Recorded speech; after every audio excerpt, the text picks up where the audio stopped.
ఈ కృత్రిమంగా చంద్రబాబు నాయుడు బిల్ చేస్తూ వచ్చిన ఈ అమరావతికి వ్యతిరేకంగా ఏదన్నా మాట్లాడితే అది ఏ విషయమైనా సరే చాలా ఖర్చు గురించి కానీ అవినీతి గురించి కానీ ఏదన్నా కూడా వీళ్ళు రాజధానికి వ్యతిరేకమైన ముద్ర కృత్రిమంగా వేసి కొడుతున్న దాన్ని ఫస్ట్ బ్రేక్ చేసింది. ఎప్పుడైతే అది బ్రేక్ చేసిందో ఆయన క్రియేట్ చేసిన కృత్రిమ ఎఫెక్ట్ ను డిస్కషన్ బాగా జరుగుతుంది. We're happy now openly discuss చేయగలుగుతున్నాము.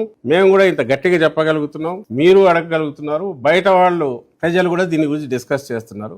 ఇదే మంచిది కదా, ఎందుకు దుబారా అంట. అది ఎక్కువ దానికి ట్రాక్షన్ వస్తుంది కాబట్టి, అది నిజం గమనించారు కాబట్టి, ఏది మన ప్రజలందరూ చంద్రబాబు దాంట్లో తీరులో ఉండే మోసాన్ని గమనించారు కాబట్టి వాళ్ళు ఓపెన్ గా మాట్లాడుతున్నారు కాబట్టి ఆయనకు అదురు పుట్టింది. ఆయనకు ఆయన పక్కన ఉండే వాళ్లకు అదురు పుట్టింది.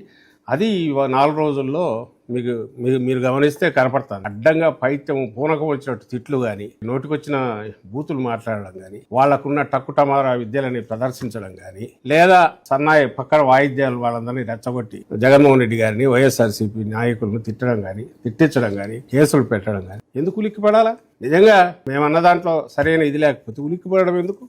వాళ్ళు ఇది కావాలి వదిలేది ఇగ్నోర్ చేయొచ్చుగా.